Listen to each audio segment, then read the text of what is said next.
بسم اللہ الرحمن الرحیم۔ شرح التہذیب 18واں سبق ہے۔ فہذا غایۃ تہذیب الکلام فی تحریر المنطق والکلام، یہ متن ہے۔ پھر متن میں سے یہاں غایۃ تہذیب الکلام اور فہذا، تو یہ یاد رکھیے کہ ھذا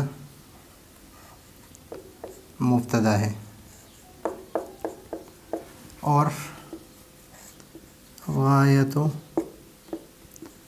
تہذیب الکلام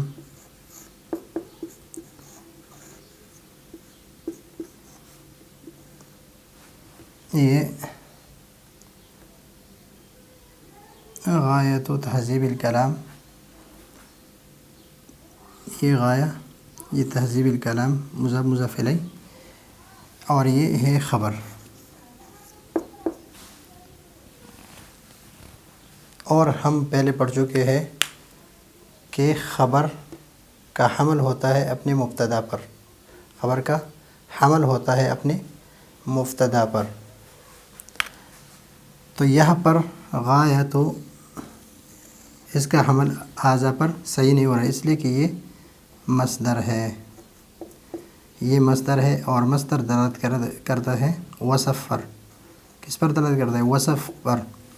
اور ھذا یہ ذات ہے، یہ ذات پر دلالت کرتا ہے، اور وصف کا حمل ذات پر صحیح نہیں ہے۔ یہ اس کا مثال اس طرح ہے کہ اردو میں ہم کہیں کہ زید پانی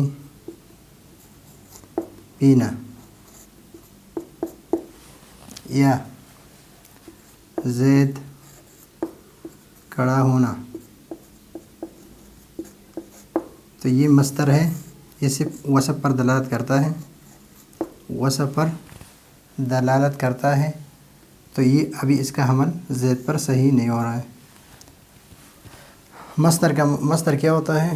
مثلا ہم اردو میں جس طرح بیٹھنا، اٹھنا، سونا، کھانا، پینا، تو یہاں پر حمل صحیح نہیں ہوتا، یعنی اس کے ذریعے سے، یعنی اس کے ذریعے سے آپ خبر نہیں دے سکتے، یعنی اس ذات سے اس کے ذریعے سے آپ خبر نہیں دے سکتے، اس لیے کہ آپ یہ نہیں کہہ سکتے کہ جس طرح آپ یہ کہ زید پانی پینا، تو پانی پینا جو ہے یہ مصدر ہے، پینا، زید پینا، زید پینا، تو زید پینا، یہ پینا جو ہے یہ مصدر ہے۔ زید کھانا، زید جانا، زید جانا، زید آنا۔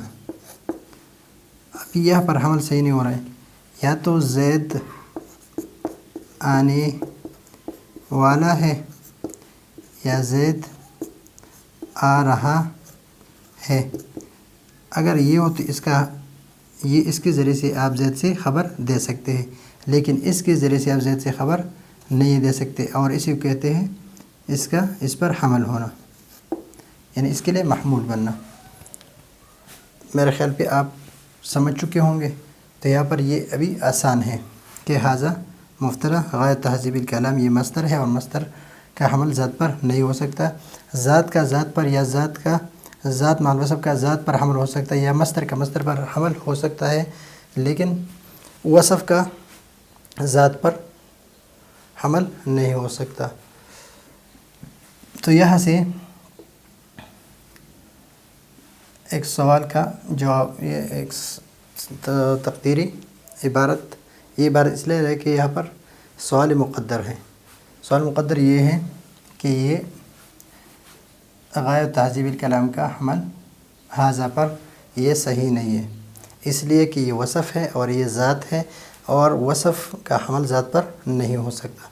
تو جب حمل نہیں ہو سکتا تو اس کے لیے کیا ہوگا؟ تو یہ اسے جواب دے رہے ہیں، حملہ علی، یہ ھذا جو ہے، ھذا یہ ھذا ہے، حملہ یعنی غایۃ تہذیب الکمال، یہ ہا ضمیر جو ہے یہ کس کی طرف ہے؟ یہ اسی کی طرف ہے۔ حملہ یعنی حمل غایۃ تہذیب الکلام علی ھذا، یعنی اس کا حمل اس ھذا پر دو جواب دے رہے ہیں یہاں پر، اما بناء علی المبالغۃ، نمبر 1 مبالغے کی وجہ سے ہے کہ اس میں تہذیب انتہائی درجے کی غایت کی ہے، تو اس وجہ سے اس کو حمل کر دیا کس پر؟ مبالغے پر۔ جس طرح لوگ کہتے ہیں کہ زید عادل، یہ تو صحیح ہے، زید عادل، اس لیے کہ یہ ذات مع الوصف ہے اور یہ ذات ہے اور اس کا حمل اس پر صحیح ہے، لیکن عادل یہ صرف وصف ہے، یہ وصف ہے اور اس کا حمل ذات پر صحیح نہیں ہے، لیکن یہ وصف یہ زید میں اتنا زیادہ ہے، یعنی عدالت کا وصف جو ہے زید میں بہت زیادہ ہے، اتنا زیادہ ہے کہ زید مکمل ہی مجسمہ عادل ہی بن گیا، یعنی زید سراسر عادل ہے، سراسر عادل ہی ہے، تو اس وجہ سے اس کا یعنی بہت زیادہ عادل ہے، اس میں بہت زیادہ عادل ہے، تو یہاں پر عادل کا وصف زید پر یہ مبالغتاً ہے، یعنی بہت زیادہ عادل کی وجہ سے اس کا حمل اس پر کر دے کہ زید عادل ہے، زید عادل ہی عادل ہے۔ تو یہ ہے ایک جواب، اما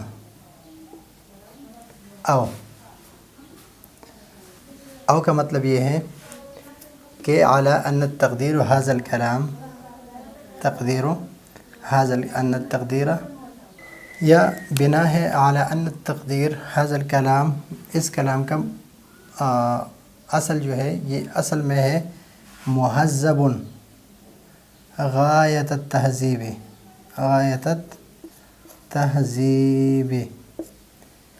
ھذا الکلام، یعنی ھذا الکلام التقدیر علی ان التقدیر ھذا الکلام، ھذا الکلام یہ اسم اشارہ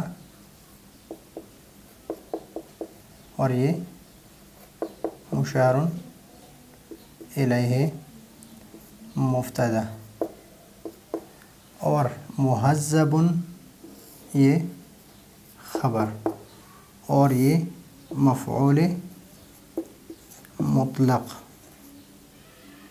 اس لیے منصوب ہے، مفعول مطلق۔ یا اس کلام کو، اس کے تقدیر ہم اس طرح مانیں گے کہ ھذا الکلام مہذب غایت التہذیب، مہذب غایت التہذیب، یعنی مہذب ہے بہت زیادہ، یعنی جس طرح مفعول مطلق تاکید کیا جاتا ہے تو یہاں پر بھی وہ تاکید ہی ہے۔ ابھی ہمارے پاس ہے کہ یہاں پر مجازی حذف ہے، مجازی حذف اس کو کہتے ہیں کہ کلمے کو متغیر کر کے، اس کلمے کے اعراب کو متغیر کر کے، کیوں کہ کلمے میں کس چیز کو، یعنی مثلا ہم نے مہذب کو حذف کر دیا اور اس حذف ہونے کی وجہ سے اس کلمے کے اعراب کو بدل دے، اس کلمے کے اعراب کو بدل دے، تو یہ بن گیا ھذا الکلام غایت التہذیب، ھذا الکلام غایت التہذیب، یعنی اس کو حذف کر دیا اور غایتوں کا اس کا قائم مقام بنا دیا، کیا بنا دیا؟ قائم، تو مہذب کو حذف کر دیا اور اس کے اعراب کو بدل دیا، کس وجہ سے؟ اس حذف کی وجہ سے۔ اور مجازی حذف کہتے بھی اس کو ہے کہ کلمۃ تتغیر اعرابها، کلمۃ تتغیر اعرابها بسبب الحذف، تو یہاں پر بھی کچھ اس طرح ہو گیا ہے کہ غایت و تہذیب الکلام جو ہے یہ اصل میں ہے ھذا الکلام مہذب غایت التہذیب، پھر مہذب کو حذف کر دیا اور مفعول مطلق کو اس کا اعراب دے دیا، اس کا اعراب کس کو دے دیا؟ مفعول مطلق کو دے دیا، پھر یہاں پر الف لام کو حذف کر کے اس کے عوض میں یہاں پر الکلام لایا، الکلام، تو یہ بن گیا غایت و تہذیب الکلامی، پھر یہ کلام یہاں پر آ گیا تو اس کلام کو حذف کر دیا، حذف کر دیا، یعنی ھذا غایت تہذیب الکلامی۔ فحذف الخبر، تو خبر کو حذف کر دیا اس مہذب کو، واقیم المفعول مطلق مقامہ، اور اس مفعول مطلق کو اس کا قائم مقام بنا دیا، واعرب باعرابہ، اور اس کو وہی اعراب دی جو اس مہذب کے اعراب ہے، یہ مرفوع ہے تو اس کو بھی مرفوع بنا دیا، اعلیٰ طریق مجاز الحذف، اور مجاز حذف کس کو کہتے ہیں؟ کلمۃ تتغیر اعرابها بسبب الحذف، کہ وہ کلمہ جس کے اعراب کو بدل دیا جائے حذف کے سبب سے۔ دو جواب ہے تو اس کی یہ ہے، تیسرا جواب یہ ہے کہ یہاں پر ذو جو ہے محذوف ہے، ھذا ذو غایت ہے۔ تیسرا جواب یہ ہے کہ یہاں پر غایت اپنے معنی پر نہیں بلکہ ثمرۃ کے معنی میں ہے، ثمرۃ کے معنی میں، اور ثمرۃ یہ ذات ہے، یہ ذات ہے، اور ذات کا حمل ھذا ذات پر صحیح ہے۔ ذو اور